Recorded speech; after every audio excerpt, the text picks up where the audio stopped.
प्यारे विद्यार्थियों, आज हम सब यूनिवर्सलाइजेशन ऑफ एलिमेंट्री एजुकेशन पर चर्चा करेंगे और मैं आशा और उम्मीद करता हूँ कि आज हमारे इस ऑनलाइन क्लास के माध्यम से आप यूनिवर्सलाइजेशन ऑफ एलिमेंट्री एजुकेशन के बारे में समझोगे, जानोगे और फ्यूचर में जल्द ही जब आप टीचर बनोगे तो प्रारंभिक शिक्षा के सार्वभौमिकरण के लिए आप पूरी तरह प्रयास करेंगे।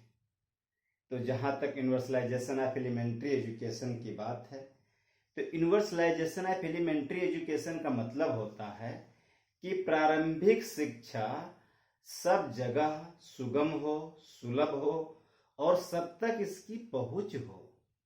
जैसे सूर्य का प्रकाश बिना भेदभाव के हर जगह पहुंचता है, उसी प्रकार ज्ञान का प्रकाश यदि हर जगह पहुंचता है, किसी भी प्रकार का caste, colour, culture, religion, region इत्यादि के आधार पर डिस्क्रिमिनेशन नहीं होता है।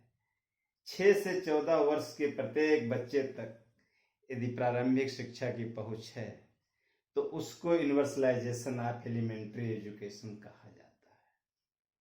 और आज हमारी सरकार यूनिवर्सलाइजेशन ऑफ एलिमेंट्री एजुकेशन को प्राप्त करने के लिए पूर्णतः सक्षम है।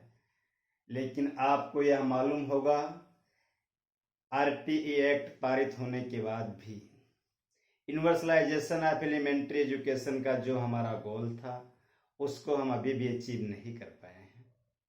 आप जो हमारे मेट्रोपॉलिटन सिटी हैं, जो बड़े बड़े शहर हैं, आप उसके किनारे देखोगे तो आपको बहुत से आउट ऑफ स्कूल चिल्ड्रेन, ऐसे बच्चे जो कभी विद्यालय नहीं गए हैं, मिलेंगे।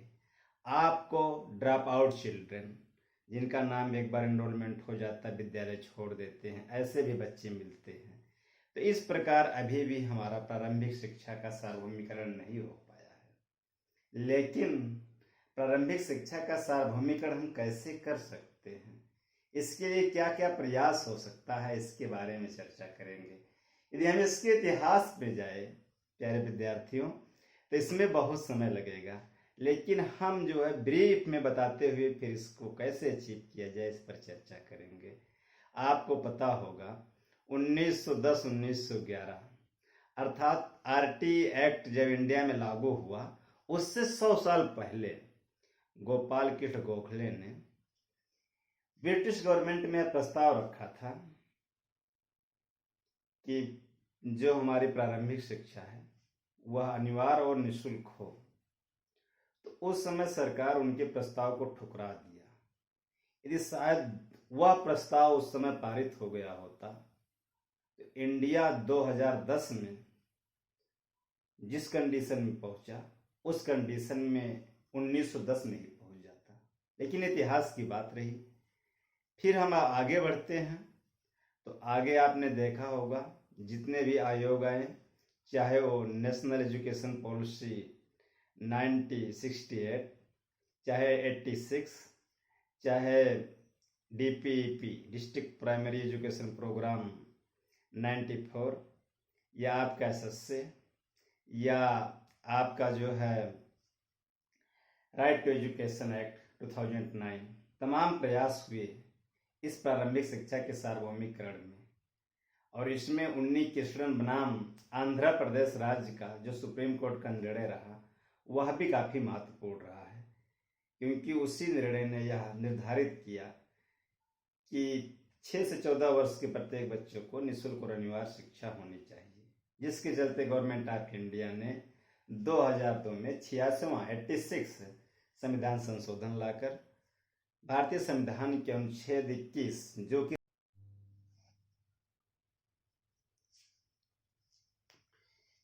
तो इस प्रकार आरटी एक्ट पारित हुआ, एसएसए आया, और आरटी एक्ट पारित होने के बाद भारत दुनिया में 135वां देश बन गया जो आरटीई राइट टू एजुकेशन अपने नागरिकों को दिया। इसके अलावा यूनिवर्सल प्रोविजन की जब हम बात करते हैं तो प्रारंभिक शिक्षा के सार्वभौमिकरण के लिए क्या क्या प्रावधान किए गए हैं, तो आपको मालूम होगा कि नाइबरहुड स्कूल, पड़ोस विद्यालय का कॉन्सेप्ट दिया गया है। इसके अंतर्गत जिन गांवों की जनसंख्या 500 होगी या नगर में जिन वार्डों की जनसंख्या 500 होगी, उसके 1 किलोमीटर सर्कल के अंदर एक प्राइमरी स्कूल पीएस का होना अनिवार्य है।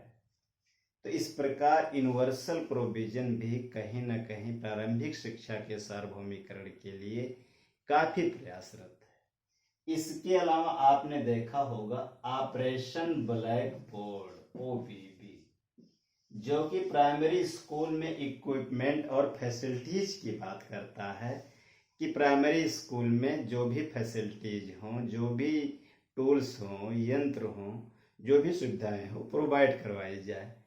तो ये भी कहीं ना कहीं यूनिवर्सल प्रोविजन के अंतर्गत आता है। तो यूनिवर्सल प्रोविजन के अंतर्गत आपने देखा होगा एक और सिस्टम है जो पर्सन विथ डिसेबिलिटी PWD, अर्थात जो दिव्यांग बच्चे हैं उनके लिए रैंप भी विद्यालय में लगता है। उनके लिए अलग से टॉयलेट, अलग से फैसिलिटीज भी होती हैं। तो ये सब तमाम ऐसी व्यवस्थाएं हैं जो यूनिवर्सल प्रोविजन के एक बहुत बड़े पार्ट हैं। तो प्रारंभिक शिक्षा के सार्वभौमिकरण के जो तभी हो सकता है जब हमारे पास सार्वभौमिक प्रावधान होगा। सार्वभौमिक प्रावधान के बिना हम उसको सार्वभौमिकरण शिक्षा का नहीं कर सकते। अगला है यूनिवर्सल एनरोलमेंट। जब तक सभी बच्चों का जो भी कहीं भी है, जिनकी एज एप्रोप्रिएट एज है 6 से 12 तक, उनका जब तक एनरोलमेंट नहीं होगा तब तक प्रारंभिक शिक्षा का सार्वभौमिकरण नहीं होगा। एनरोलमेंट मतलब दाखिला, विद्यालय में जब तक उनका प्रवेश नहीं होगा, दाखिला नहीं होगा, तो इसके लिए तमाम बैरियर थे। TC थे, CC थे, यूनिक ID थी, आधार कार्ड थे, इन सब का बैरियर हटा दिया गया है। ये सब लगेंगे लेकिन बाद में, एडमिशन पहले कर लिया जाएगा। इनके आधार पे कोई प्राचार्य, कोई विद्यालय का मुखिया या हेड बच्चे के एडमिशन को नहीं रोक सकता। तो यह जो है सार्वभौमिक नामांकन भी प्रारंभिक शिक्षा के सार्वभौमिकरण के लिए मील का पत्थर है। लेकिन अगला स्टेप है केवल बच्चे का नाम या दाखिला दे देने से प्रारंभिक शिक्षा का या एलिमेंट्री एजुकेशन का यूनिवर्सलाइजेशन नहीं होगा। उसके लिए यह भी जरूरी है कि बच्चों का ठहराव हो। जो बच्चे एडमिशन ले लिए हैं 6 ईयर में, वो पूरी एजुकेशन करके 14 वर्ष तक निकलते हैं, बीच में नहीं छोड़ते हैं, ड्रॉप आउट नहीं होते हैं। तब जो है हमारा मिशन पूरा होगा। यदि अपव्यय होता है, अवरोधन होता है, तो यह मिशन नहीं पूरा होगा। तो इसके लिए रिटेंशन को रोकने के लिए भी तमाम प्रयास किए गए हैं। जैसे पहले एनरोलमेंट में बता दे रहा हूँ कि एनरोलमेंट में मान लीजिए कोई भी स्टूडेंट है, मान लीजिए उसकी एज 8 ईयर है, वो फर्स्ट टाइम एडमिशन के लिए जाता है, तो उसका एडमिशन 1 क्लास में नहीं होगा। यदि वो क्लास 1 के स्तर का है, एप्रोप्रिएट एज के अकॉर्डिंग एडमिशन होगा। यदि उसका एडमिशन 8 ईयर का है तो क्लास 3rd में कर दिया जाएगा। और जो लर्निंग गैप है, इस गैप को फिलअप करने के लिए ब्रिज कोर्स मतलब सेतु कार्यक्रम चलाया जाएगा। रेमेडियल क्लास के द्वारा एक सेतु बना के लर्निंग इनहेंसमेंट किया जाएगा, शिक्षक अधिगम का संवर्धन किया जाएगा और जो है इनके नॉलेज को अप किया जाएगा। इस प्रकार लर्निंग इनहेंसमेंट करने के लिए भी प्रावधान है, तभी शिक्षा का यूनिवर्सलाइजेशन हो पाएगा। यूनिवर्सल रिटेंशन को मेंटेन करने के लिए बच्चे में लर्निंग आउटकम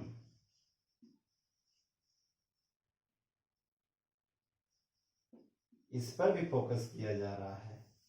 बच्चे एप्रोप्रिएट एटमॉस्फेयर न पाने के कारण कॉर्पोरल पनिशमेंट के डर से छोड़ देते हैं, मजबूरियों के चलते भी छोड़ देते हैं।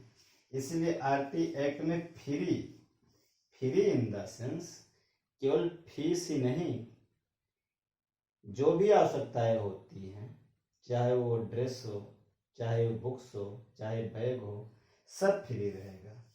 और कंपलसरी मतलब अनिवार्य, जिनकी एज जो 14 ईयर है उनको पढ़ना अनिवार्य है। फिर फ्री एंड कंपलसरी एजुकेशन कर दिया गया है, पहले फ्री एंड कंपलसरी नहीं था। आपको ये भी मालूम है MDM मिड डे मील की व्यवस्था की गई है, जो कि 95 में आया था, जिस समय prime minister PV Narasimha Rao ji थे।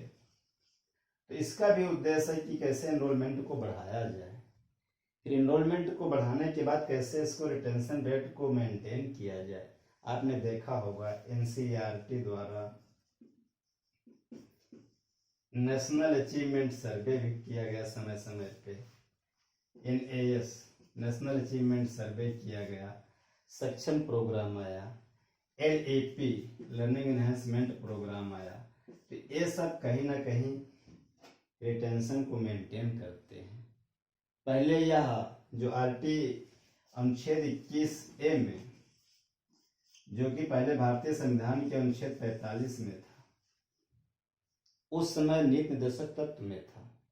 उस समय शिक्षा देना राज्य का कर्तव्य था, लिखा गया था, लेकिन अधिकार नहीं था। अब 21A में इसको ला दिया गया। और यहाँ पे early childhood care and education, जो कि बिफोर 6 ईयर का है, इसको यहाँ पे समाहित कर दिया गया आर्टिकल 45 में।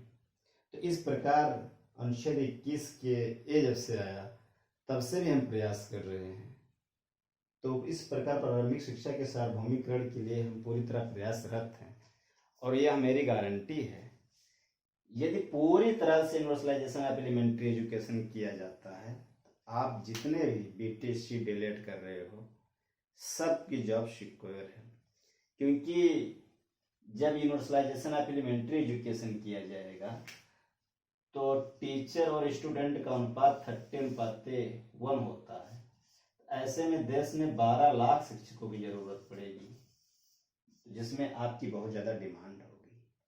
मैं समझता हूँ ये मेरा छोटा प्रयास रहा। कल मैं जब ऑनलाइन क्लास आऊँगा तो मैं इसको डिटेल में चर्चा करूँगा। आज यहीं तक। मैं आशा और उम्मीद करता हूँ भाई सोचोगे, इसको समझोगे और अच्छा प्रयास करोगे। Thank you so much.